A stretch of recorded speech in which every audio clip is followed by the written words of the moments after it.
दोस्तों जैसा कि हमने देखा कि पिछले कुछ टाइम से ऑटो सेक्टर की कंपनीज अपना रेवेन्यू नहीं ग्रो कर पा रही हैं और फिर भी काफी ज्यादा वैल्यूएशंस पे इन कंपनीज के स्टॉक्स वगैरह ट्रेड कर रहे हैं।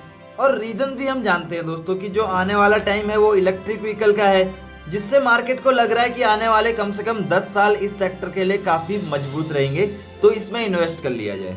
अब ऐसे में क्या होता है, टाटा मोटर्स या अशोका लीलैंड जैसी कंपनीज का मार्केट साइज आप जानते ही हैं दोस्तों, ये इतना बढ़ चुके हैं कि अब अगर हम इन कंपनीज में एंटर करते हैं तो उतना बढ़िया रिटर्न हम यहाँ से नहीं जनरेट कर सकते जितना कि हम छोटे साइज वाली कंपनी जैसे कि फोर्स मोटर्स से जनरेट कर सकते हैं, है ना।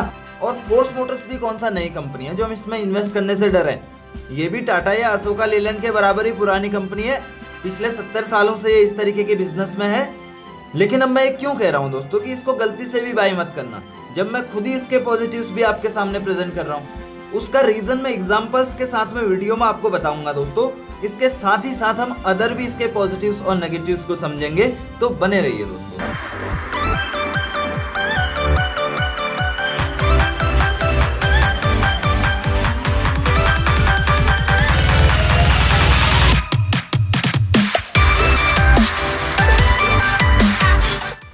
इसके बिजनेस मॉडल के बारे में तो मुझे लगता नहीं दोस्तों कि आपको बताने की जरूरत है, फिर भी थोड़ा सा ब्रीफली मैं आपको बता देता हूँ। इसके प्रोडक्ट की रेंज पहले देख लेते हैं। ये जैसे टाटा सुमो होता है ना, उस तरीके का एक व्हीकल बनाती है। जो इसका जो प्रोडक्ट का नाम है फोर्स क्रशर करके है, तो उस तरीके का ही है। और एम्बुलेंस इसकी काफ़ी फेमस है दोस्तों। इसके एम्बुलेंस की मार्केट में डिमांड काफ़ी ज़्यादा है, सबसे ज़्यादा डिमांड इनफैक्ट इसी कंपनी के एम्बुलेंस वगैरह की है। और स्कूल बसेज वगैरह ये बनाती है, अलग अलग वैरायटी के स्मॉल और मिनी बसेज और लार्ज बसेज, हर तरीके की बसेज वगैरह बनाती है। और ट्रैवलर वगैरह ये आपने देख ही लिया डिज़ाइन वगैरह। और इसके अलावा बड़ी बस हैं, ये हो गया। तो ये इसके प्रोडक्ट हैं। और इसके अलावा ये ट्रैक्टर वगैरह में भी है, जो एग्रीकल्चरल सेक्टर है उसके लिए भी ये कंपनी काम कर रही है ना। ये बलवान 400 करके है, ऑर्चार्ड करके है, सम्मान 5000 करके है, अभिमान 4N4 करके। तो फोर्स के ट्रैक्टर वगैरह और कमर्शियल व्हीकल वगैरह ये प्रोडक्ट वगैरह ये बनाती है दोस्तों। अब इस कंपनी की हिस्ट्री के बारे में अगर बात करें दोस्तों, तो 1948 में फर्स्ट टाइम फोर्स मोटर का आइडिया आया NK फिरोदिया जी के माइंड में। और ये ऑटो रिक्शा का अपना सैंपल लेके गए पंडित जवाहरलाल नेहरू जी के पास में, जो कि उस टाइम के ऑनरेबल प्राइम मिनिस्टर थे इंडिया के। और उसके बाद 1958 में इस कंपनी ने अपना प्रोडक्शन स्टार्ट कर दिया दोस्तों। इसका जो प्लांट था गोरेगांव मुंबई में था, और इसने 3 व्हीलर जो टेम्पो वगैरह रहते हैं उनका प्रोडक्शन स्टार्ट किया। और उसके बाद में 1964 में इसने इस तरीके का कुछ व्हीकल जो है ये प्रोडक्शन स्टार्ट किया। ये कमर्शियल व्हीकल था और इसको 4 व्हीलर टेम्पो भी बोला जाता था दोस्तों। और आप में से काफी लोग इस प्रोडक्ट से तो वाकिफ भी होंगे दोस्तों, मैटाडोर इसको बोला जाता था। अभी 10-15 साल पहले ही ये गाड़ी जो है बंद हुई है। 1969 में इसका जो प्रोडक्शन है स्टार्ट किया ये कंपनी ने। और उसके बाद इसने 1982 में मर्सिडीज बेंज की एक स्पेसिफिक गाड़ी होती है दोस्तों, उसका इंजन बनाना स्टार्ट किया। और जो इसका ट्रैवलर चलता है, जो आज भी चलता है, जो काफ़ी मिनी बसेस के तौर पे यूज़ किया जाता है, ये एम्बुलेंस वगैरह के तौर पे यूज़ किया जाता है। इसकी जो शुरुआत हुई थी 1987 में शुरुआत हुई थी, जो कि आज तक भी हिट है, आज भी कंफर्टेबल फील करते हैं लोग इसमें। और उसके बाद इसने 1988 में जीप की तरीके का एक प्रोडक्ट बनाना स्टार्ट किया दोस्तों। ये पहाड़ी एरिया में काफ़ी चलता है जब पैसेंजर व्हीकल, अभी भी आज की डेट में भी चलता है। अगर आप उस एरिया में जाओगे उत्तराखंड साइड में या शिमला साइड में, तो वहाँ पर आपको ये गाड़ी आज भी देखने को मिल जाएगी। कमांडर हो गया, जीप हो गया, या फिर फोर्स की ये गाड़ी हो गई, अभी भी आपको देखने को मिल जाएगी उधर। और इसने 1996 में एक और प्रोडक्ट इंट्रोड्यूस किया दोस्तों, जिसका यूज कमर्शियली भी किया जाता था और पैसेंजर व्हीकल के तरीके से भी किया जाता था। आगे चल के ये प्रोडक्ट भी इसका काफी फेमस हुआ, जैसे मेटाडोर फेमस हुआ था उसी तरीके से मिनी डोर भी फेमस हुआ। इसका नाम मिनी डोर था, अगर आपको याद भी होगा तो। और उसके बाद फाइनली 1997 में ये कंपनी ने एग्रीकल्चर सेक्टर में भी एंट्री कर लिया दोस्तों। ये ट्रैक्टर वगैरह भी मैन्युफैक्चर करना इसने स्टार्ट कर दिया उसके बाद। और उसके बाद इसने 1999 में टाटा 407 के लेवल की एक लाइट कमर्शियल व्हीकल इंट्रोड्यूस करी, जिसकी डिमांड भी उस टाइम पे मार्केट में काफ़ी ज़्यादा थी दोस्तों। और उसके बाद 2000 में इसने टाटा सोमो और टवेरा की कैटेगरी की एक ट्रैक्स गाड़ी निकाली दोस्तों। और 2003 में दोस्तों इसने जर्मनी की एक कंपनी मैन के साथ में अलायंस किया अपने प्रोडक्ट बनाने के लिए। यानी कि जैसे मारुति सुजुकी का अलायंस है ना, उसी तरीके से इन दोनों कंपनीज का अलायंस हो गया कुछ प्रोडक्ट्स के लिए। और 2006 में इसने heavy commercial vehicle manufacturing facility का एस्टेब्लिशमेंट किया दोस्तों। नया प्लांट इसने ओपन किया पीथमपुर में। और इस कंपनी का जो पुराना प्रोडक्ट था दोस्तों ट्रैवलर, इस कंपनी ने 2008 में इसको अपडेट कर दिया और इसको 3 कैटेगरीज में डिवाइड कर दिया और इसमें कुछ फंक्शंस वगैरह भी इसने अपडेट कर दिया, यानी कि रिनोवेट कर दिया। एक्चुअली इसका पुराना प्रोडक्ट था तो काफी ज्यादा फेमस था, तो डिजाइन इसने एज इट इज रखा और इसमें थोड़े फंक्शंस वगैरह चेंज कर दिया और इसको 3 कैटेगरीज में डिवाइड कर दिया। ट्रैवलर शक्तिमान, यानी कि जो हैवी व्हीकल रहती है, जैसे हैवी जो इंडस्ट्रियल यूज में जो ट्रैवलर कैटेगरी का प्रोडक्ट आता है उसको ट्रैवलर शक्तिमान में इसने डाल दिया। उसके बाद ट्रैवलर लग्जरी, यानी कि जो बसेज वगैरह मिनी बसेज वगैरह रहती हैं उसको ट्रैवलर लग्जरी में डाल दिया। ट्रैवलर स्मूथ, यानी कि जो एम्बुलेंस वगैरह में रहता है, स्मूथ नाम से ही पता लग रहा है ना कि स्मूथ एकदम मतलब उछल कूद नहीं होनी चाहिए, उस टाइप का इसने जो है एम्बुलेंस की कैटेगरी के लिए बना दिया और उसमें फंक्शंस वगैरह फीचर्स वगैरह इसने चेंज कर दिए 2008 में। और उसके बाद भी इसमें काफ़ी ज़्यादा डेवलपमेंट होते रहे दोस्तों, 2010, 2011, 2012 में, उसके बाद में फिर 2013 में, फिर 2014 में, यानी कि ये मान लो कि अभी भी कुछ ना कुछ डेवलपमेंट होता ही जा रहा है दोस्तों। और 2014 में इसने फिर अगेन अपना एक नया प्लांट ओपन किया जिसमें दूसरी कंपनीज को ये सर्विसेज वगैरह देती है अपनी, और इसके अलावा आगे भी इसका मतलब काफ़ी डेवलपमेंट होते रहे। मैं नॉर्मल चीज़ों को खाली टिक करूँगा, जो मेन चीज़ें हैं वो हाईलाइट करके आपको बता दूंगा।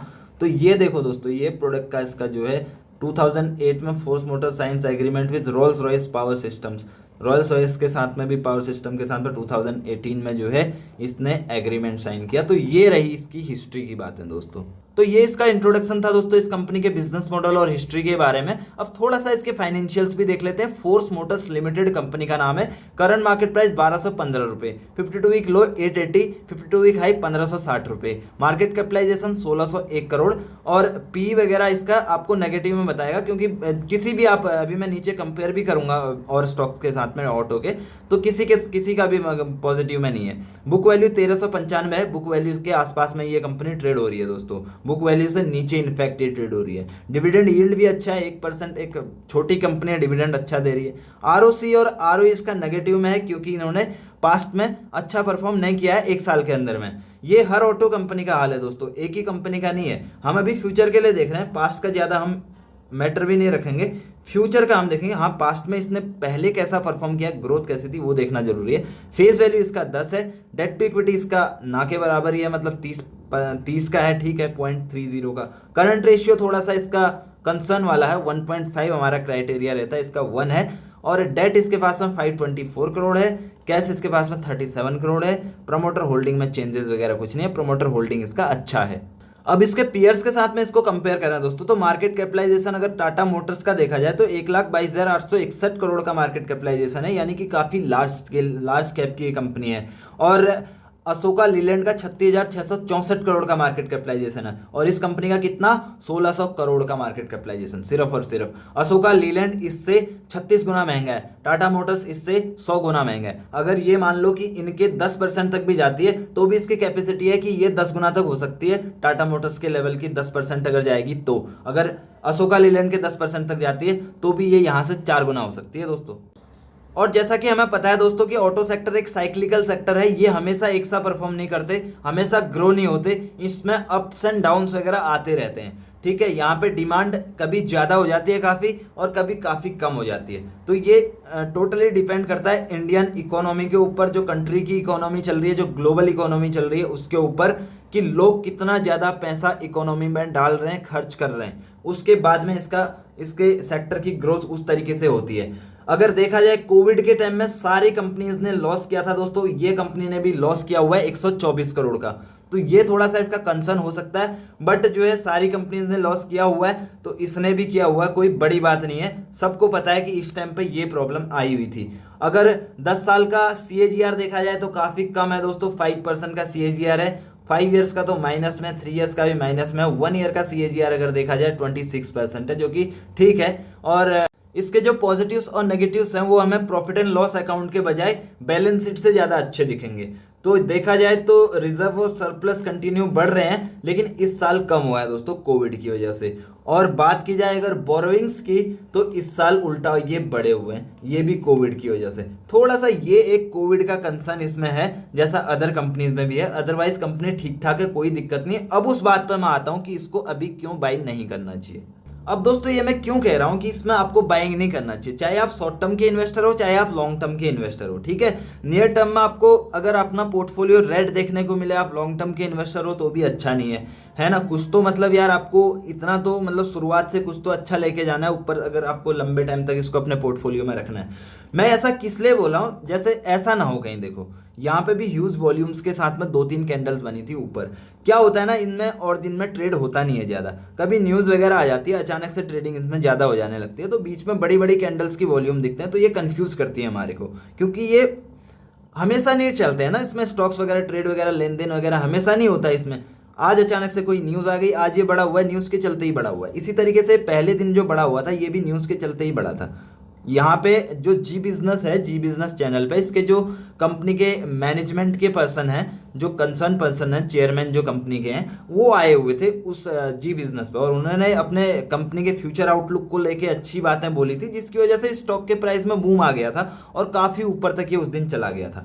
और कुछ पर्सन्स ने इसको यहाँ पे लिया होगा और आज तक झूल रहे हैं, देखो वो नीचे आया होगा तो आज तक वो झूल रहे हैं ना, नीचे आए, अभी पैसा फंस गया उसका, अभी कहीं दूसरी जगह जहाँ अच्छी अपॉर्चुनिटी मिल रही है वहाँ भी नहीं कर पा रहे। तो इसलिए मैं बोल रहा हूँ कहीं ये सिचुएशन यहाँ ना हो जाए, तो इसलिए आप यहाँ पे इन्वेस्ट मत करना, थोड़ा ठंडा हो लेने दो। तो करना है इसमें इन्वेस्ट, ये 100% है, ठीक है। अब आपने इसको इसके बारे में जान लिया, इसके फ्यूचर के बारे में आपको पता लग गया कि ये कहाँ तक ग्रो हो सकती है, मेन चीज़ वो है ना। हर तरीके की ऑटो इंडस्ट्री में भी काफ़ी कंपनीज हैं, जो छोटी छोटी कंपनीज भी जो हैं, है ना, वो भी काम कर रही हैं, उसको उसके भी स्टॉक्स बाय कर लेते हैं। लेकिन क्रेडिबिलिटी भी मैटर करती है, हमें कंपनी के हिस्ट्री के बारे में जानना भी बहुत जरूरी होता है। तो हिस्ट्री हमें पता है कंपनी की, टाटा मोटर्स के लेवल की पुरानी कंपनी है, जितनी पुरानी टाटा मोटर्स या अशोका लीलैंड है, तो ये कंपनी यार नई कंपनी तो है नहीं जो भागेगी, और इतने सालों में नहीं भागेगी तो अब क्या भागेगी, है ना। 70 साल कम नहीं होते भाई साहब, 30 साल 40 साल ही काफ़ी ज़्यादा हो जाते हैं किसी कंपनी को। तो मेरा यही सजेशन है दोस्तों कि आप थोड़ा सा नीचे आए, उसके बाद में बाय कीजिए, इसको अपने वॉच लिस्ट में रखे रहो। ऐसा नहीं है कि आज ये ऊपर बढ़ गया तो ऊपर ही ऊपर चलता रहेगा, इस कैटेगरी का स्टॉक ये नहीं है दोस्तों, है ना। होते हैं ऐसे स्टॉक भी जो एकदम निकल गए तो निकल गए, ये लेकिन ऐसी कैटेगरी का स्टॉक नहीं है। आप इसमें इन्वेस्ट करो, क्योंकि जो है ना, ये एक चीज़ और मैं आपको बताऊं, टाटा मोटर्स अपने 52 वीक लो से काफ़ी ऊपर चला गया और अपने बुक वैल्यू के भी काफ़ी ऊपर चला गया। ये कंपनी अभी भी बुक वैल्यू के नीचे है। और वैसे ही अशोका लीलैंड का हाल है, हालांकि अशोका लीलैंड उतना बड़ा नहीं है, आप उसमें भी प्ले कर सकते हो, लेकिन क्या है, ये उससे भी ज़्यादा अंडर वैल्यूड है ना। और रिस्क इसमें कम है, मैनेजमेंट पुराना है, तो रिस्क इसमें ना के बराबर है। प्रोडक्ट भी जाने माने हैं यार, प्रोडक्ट कस्टमर सेटिस्फाई रहता है इसके प्रोडक्ट से। हॉस्पिटल्स वगैरह इसके ही एम्बुलेंस वगैरह यूज़ करते हैं, जो स्कूल में मिनी बसेस वगैरह यूज़ होती हैं वो ज़्यादातर इसी की होती हैं। तो क्रेडिबिलिटी भी कंपनी की अच्छी है, प्रोडक्ट क्वालिटी भी अच्छी है, कोई दिक्कत नहीं है। तो दोस्तों आई होप कि आपको वीडियो इन्फॉर्मेटिव लगा होगा। वीडियो अगर अच्छा लगा तो लाइक कीजिए, शेयर कीजिए अपने दोस्तों के साथ में, और चैनल को सब्सक्राइब कीजिए अगर आपको ऐसे ही जेन्युइन कंटेंट चाहिए तो। और अगर आपकी कोई क्वेरीज है, कोई सलाह है, कोई सुझाव है तो कमेंट कीजिए।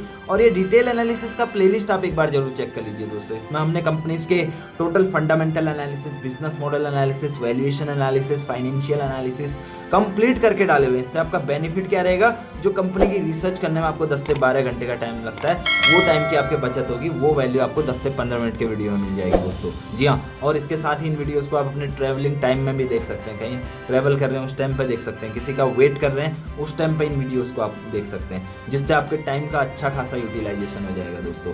फ्री टाइम का भी आपका अच्छा खासा यूटिलाइजेशन हो जाएगा। टाइम बहुत इंपॉर्टेंट है, अपने टाइम का खुद से भी ज़्यादा आप ध्यान रखिए। और thank you so much for watching this video till the end.